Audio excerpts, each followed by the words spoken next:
Hello guys.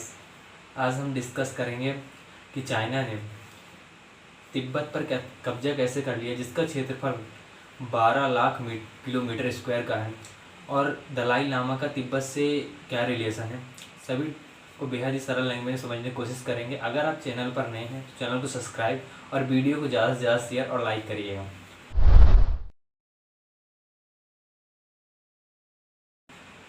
Basically guys, हम सभी जानते हैं कि चाइना की जो नीति है वो विस्तारवादी नीति है। चाइना के जितने भी शासक हुए हैं, सभी की मानसिकता ये है कि सभी एक जैसे ही हैं। उनकी नीति सेम रहती है, वो विस्तारवादी चाइना का विस्तार करना चाहते हैं। 1900 से पहले तिब्बत एक स्वतंत्र देश हुआ करता था। इस पर किसी अन्य देश का शासन था नहीं। पर इस देश के नेपाल के साथ बहुत सारे विवाद थे। विवाद बहुत सारे थे, इसलिए इस वीडियो में डिस्कस कर पाना मुश्किल है कि किस किस टॉपिक पे विवाद थे। पर विवाद इतने ज़्यादा थे कि दोनों देशों के बीच कई बार युद्ध जैसी स्थिति भी हो गई है। पर युद्ध का परिणाम यह हुआ कि हर बार तिब्बत को हार झेलनी पड़ी, और एक बार युद्ध नहीं हुआ। तिब्बत ने कई बार नेपाल के साथ युद्ध किया और किसी भी युद्ध में तिब्बत को जीत हासिल नहीं हुई। अब नेपाल और तिब्बत के बीच संधि हुई। संधि के नियम ये थे कि तिब्बत को हर वर्ष 5,000 नेपाली रुपए नेपाल को देने पड़ेंगे। संधि हुई, कई साल तक तिब्बत ने नेपाल को ये पैसे दिए। पर तिब्बत चूँकि उस समय गरीब देश था, उसके पास इतना धन था नहीं कि वो हर साल नेपाल को इतना पैसा दे पाए, तो इससे छुटकारा चाहता था। अब उसके पास केवल दो ही ऑप्शन थे कि वो किसी पावरफुल कंट्री से मिलकर नेपाल पर अटैक करे और जीत हासिल करके ये संधि को ख़त्म करे। उस समय उसके दो ही पड़ोसी पावरफुल कंट्री थे, पहला तो इंडिया और दूसरा चाइना। पर इंडिया में अधिकार उस समय अंग्रेज़ों का था, और चाइना में उसमें झाओ वंश का शासन चल रहा था। तो तिब्बत ने चाइना से मदद मांगी और चाइना ने मदद किया, और दोनों कंट्री ने मिलकर नेपाल के साथ युद्ध किया, और युद्ध में तिब्बत की जीत हुई। और जो हर जाने की 5,000 रुपये देना पड़ता था नेपाल को, वो बंद हो गया। पर चीन ने 1907 में युद्ध हुआ था, और चीन ने 1907 में तिब्बत पर कब्जा कर लिया। युद्ध में तो जीत मिल गई थी तिब्बत को नेपाल से, पर वो सहायता चीन से उसने मांगी थी, तो चीन ने तिब्बत पर अपना कब्जा कर लिया। और जब 1912 में मांझू वंश का शासन चीन से ख़त्म हुआ, तो तिब्बत ने अपने आप को स्वतंत्र देश घोषित कर दिया। क्योंकि उस समय उस तिब्बत में मांझू वंश का शासन था, तो तिब्बत ने अपने आप को स्वतंत्र घोषित कर दिया। 1914 और 15 में तिब्बत, चीन और भारत के बीच शिमला में एक बैठक हुआ, और इस बैठक में ये हुआ कि जो तिब्बत का पहाड़ी एरिया है उसको विभाजन कर दिया जाए। विभाजन करने का रूल ये था कि जो इनर पार्ट है और जो आउटर पार्ट है, जो दो भागों में विभाजित किया गया। इनर पार्ट में जो अभी चाइना के सिंगजियांग प्रांत आपने सुना होगा, वो लोकेटेड है। जो आउटर प्रांत था, उसमें ज़्यादातर जो लोग थे वो बौद्ध धर्म को मानते थे, यानी बौद्ध धर्म को मानने वाले लोग वहाँ पे रहा करते थे, और वो अपने मुखिया दलाई लामा को माना करते थे। अब क्या हुआ कि चीन ने तो धीरे धीरे इनर पार्ट में कब्जा कर लिया था, क्योंकि चाइना चाहता था कि धीरे धीरे तिब्बत में कब्जा कर ले। पर जैसे ही 13वें दलाई लामा की डेथ हो गई, तो चाइना की नज़र आउटर पार्ट जहाँ पर दलाई लामा का शासन हुआ करता था वहाँ पर थी। चाइना चाहता था कि वहाँ पर भी अधिकार कर ले, पर उसे कोई कारण नहीं मिल रहा था अधिकार करने का। पर जब 14वें दलाई लामा का चयन किया जाने लग गया, तब उस जो आउटर पार्ट तिब्बत का था उसमें कुछ विवाद खड़े हो गए, और इसी विवाद पर चाइना को कारण मिल गया। चाइना ने विवाद पर बहुत बढ़ चढ़ के साथ दिया, और विवाद में शामिल होकर चाइना ने तिब्बती लोगों का ही फायदा उठाकर तिब्बत में अटैक कर दिया। अब इस अटैक में क्या हुआ कि जो 14वें दलाई लामा थे उनको भागना पड़ा।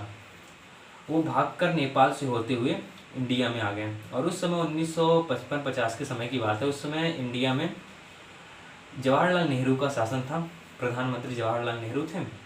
जवाहरलाल नेहरू ने दलाई लामा को अपने यहाँ शरण दिया, और क्या हुआ कि जब इंडिया ने दलाई लामा को शरण दिया, तो इससे चाइना बहुत गुस्सा हुआ। चाइना ने जवाहरलाल नेहरू से ये कहा कि आप दलाई लामा को वापस चाइना भेज दीजिए जहाँ के वो हैं। पर लेकिन जवाहरलाल नेहरू ने दलाई लामा को भेजा नहीं। इससे चाइना और इंडिया में विवाद की उत्पत्ति बेसिकली यहीं से हुई है, जब से दलाई लामा को इंडिया ने शरण दी। अब क्या हुआ कि इसके बाद चाइना ने 1962 में इंडिया पे अटैक कर दिया। अटैक नेफा से किया था, बेसिकली जो अरुणाचल प्रदेश के एरिया वहाँ से अटैक की शुरुआत की थी और इंडिया में अटैक कर दिया। और अटैक का परिणाम क्या हुआ कि इंडिया को बहुत सारी अपनी ज़मीन गंवानी पड़ी, जिसे हम आज अरुणाचल प्रदेश कहते हैं। वो केवल छोटा सा ही अरुणाचल प्रदेश हमारे पास है। इसका पूरा जो एरिया था उसे पहले नेफा कहा जाता था और उसका एक बहुत बड़ा हिस्सा आज भी चाइना के कब्जे में है। युद्ध में क्या हुआ कि चाइना की सेना ज़्यादा ताकतवर थी, बहुत सारे इंडिया के एरिया को चाइना ने कब्जा कर लिया और फिर बहुत सारे विदेश कंट्री की सहायता से चाइना पे जब ज़्यादा दबाव डाला गया तो चाइना ने कुछ तो एरिया छोड़ दिया, जिसे आज हम अरुणाचल प्रदेश कहते हैं। वो वाला एरिया ने छोड़ दिया था चाइना ने। बाकी के एरिया पे जो कब्जा उसने किया तो वहाँ से उसने अपने सैनिक नहीं हटाए। आज भी अरुणाचल प्रदेश का बहुत सारा बड़ा हिस्सा चाइना के पास है और जब भी विवाद होता है तो उसको मेन 3 ही कारण रहते हैं। पहला तो चाइना कहता है कि जो अरुणाचल प्रदेश है वो तिब्बत का हिस्सा है, यानी वो चाइना का हिस्सा है। और जो लद्दाख है वहाँ और जम्मू कश्मीर के भी कुछ हिस्से पर चाइना अपना क्लेम करता है। पर बेसिकली जिस अरुणाचल प्रदेश पे चाइना क्लेम करता है उस पर चाइना ने पहले अधिकार कर लिया था और बाद में चाइना ने उस एरिया को छोड़ दिया, पर थोड़ा सा हिस्सा छोड़ा था और जो बड़ा हिस्सा था वो चाइना ने अपने कब्जे में ले लिया था। अब करंट की सिचुएशन ये चल रही है कि चाइना चाहता है कि पूरी दुनिया में तिब्बत पे कोई भी उंगली ना उठा पाए। चाइना को डर है कि कहीं ऐसा ना हो कि जो तिब्बत में रहने वाले लोग हैं तो वो तो अभी विरोध कर रहे हैं, क्योंकि अगर किसी भी देश पर किसी अन्य देश का शासन हो जाएगा तो वहाँ पे रहने वाले लोग ऑब्वियस बात है कुछ तो विरोध करेंगे, हाथ पे हाथ रख के तो बैठेंगे नहीं, या तो वो छोटी मोटी विद्रोह करेंगे, कुछ भी करेंगे। तो यहाँ पर लेकिन चाइना में तानाशाह है तो ऐसे कुछ भी न्यूज़ बाहर आ नहीं पाती। पर ऑब्वियस बात है जब किसी भी कंट्री पे किसी अन्य कंट्री का अधिकार होगा तो वहाँ के लोग कुछ तो करेंगे।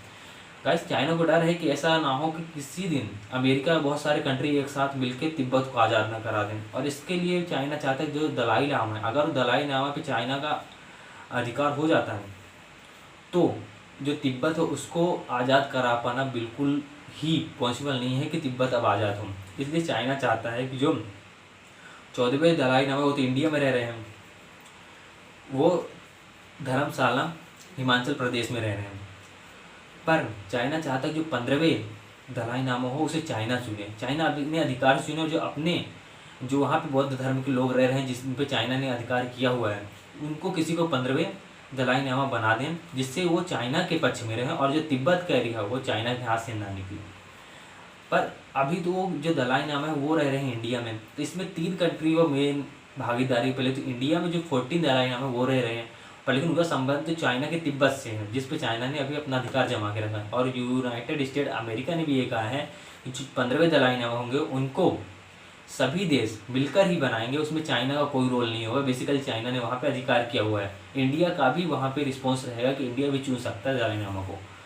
पर चाइना ने कहा कि ऐसा हम किसी भी दलाई लामा को मानेंगे नहीं जो अन्य देशों द्वारा चुना जाएगा, यहाँ पे चाइना की अनुमति लेनी जरूरी है। तो मैंने बता दिया गाइस चाइना क्या चाहता है। अगर आप कोई वीडियो अच्छी लगी हो तो वीडियो को लाइक और ज़्यादा से ज़्यादा शेयर करें, चैनल को सब्सक्राइब करें। Thank you guys.